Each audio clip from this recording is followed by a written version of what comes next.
This is the Worst Podcast Ever by Dean Schofield. This podcast is for a Capstone Project at Brigham Young University, Idaho, for the purpose of helping others acquire the taste of the German culture and language through interviews of students, professors, and friends of the host. Hello everyone, welcome back to another episode of the Worst Podcast Ever. This week we are going to be breaking down essentially what has happened during this podcast. And with that phrase of the week, I'm going to be saying Auf Wiedersehen and Auf Wiederhören. And what those two phrases mean, respectively, I will see you again and I will hear you again. And that is unfortunately what I have to say for this podcast. The time has come where I actually have to focus a little bit more on finals, and this podcast has actually come to an end because of the project and school ending. And it's been a really great experience. I've loved every single second of this adventure that I've been on. And mainly, I want to focus on this podcast on what I have learned during this whole thing. I remember when I was first introduced into this Capstone Project, I was really confused on what to do with my project. And my initial thought was really just to do something with German. I wasn't sure exactly what to do. And then I kept on thinking about how a lot of people that I know that have gone over to Germany have just been super confused about how to deal with the culture, how to deal with the language. And I figured it would be in my best interest as a tutor and a future educator to take some time and do this podcast on how to educate people on how, in this case, how not to be American in Germany and how really just to deal with the German culture overall. And it's been a wonderful experience. I've learned so much, especially just from the sake of teaching and from the sake of actually being able to run a podcast at this kind of platform. The biggest things that I've learned, and I'm going to break it down section by section, is through communication is the biggest key that I've actually grown to love at this point and to actually think of. So it was really hard for me when I first started this podcast to hear my own voice, and it just annoyed the daylights out of me. And it also annoyed me that I was looking at my past podcasts or listening to them over the past couple of days, and I've noticed that I was answering questions for people, and I was also giving questions that weren't the right questions to ask at the time. If you go back to the previous podcasts with Mitch Baker and Jacob Lopez and Damon, I feel like I was answering questions for them instead of giving them time to think about the questions. And that's one of the things that I've learned in this process, is that you have to have people think about what they're saying and then about what they want to do. Another thing that I've learned, especially in this case, is how to sound edit. In this case, I'm actually using the program Audacity. And I remember when I first started this process, I actually was really bad at it. I knew that Audacity existed. I've never used it besides just snipping music pieces and using them for ringtones when I was younger. But in this case, I had to actually record from my phone. The first episode with Mitch Baker is actually recorded from my phone. And I had to sit there with my phone and just record the whole time. And I had to upload from my phone to Google Drive, upload from Google Drive to my computer, and then download some kind of plugin from Audacity that would help actually facilitate the recording, because it recorded as an MP4 instead of an MP3. And from there, it just became one big long process, and I figured I had to do something better in this case.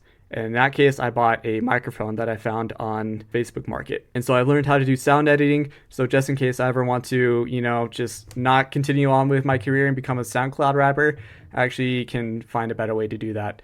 And that actually leads on to this next point, is I found a cheaper and effective way to produce and to give out this podcast. SoundCloud has been a great platform. It hasn't been my best because I realize that there are many people on here that are spam accounts, and they don't even listen. They just like your posts, especially to just promote their own music. And then a couple of weeks later, you find out that they're actually bots. SoundCloud finds out that they're bots, and they completely just delete your views and your likes. And so if I were to do this all over again, I wouldn't use SoundCloud. I would find a different platform to produce on.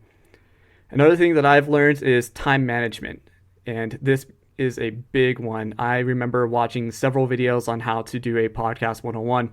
And one of the ones that they talked about was you got to make sure that you work with your guest schedule. And that has been the hardest part, because I've always been so anxious to record and get stuff done that I had to wait several weeks sometimes in order to actually record with my guests. And that is why I actually, in this case, started my mini-sode series, where I've broken down blogs and articles of different people's experience in Germany. I've used that time to get better at it and to record, and I feel like it's been a great improvement. And one of the biggest things that I've actually learned is teaching methods. I am a tutor here at Brigham Young University, Idaho, and I still will be online for at least the next semester until I actually graduate fully and I'm done with school. And in that time, I have been tutoring online, and because I don't tutor as much as I used to, I've had to come up with different ways of tutoring and how to actually teach people that aren't people that I have physically in front of me.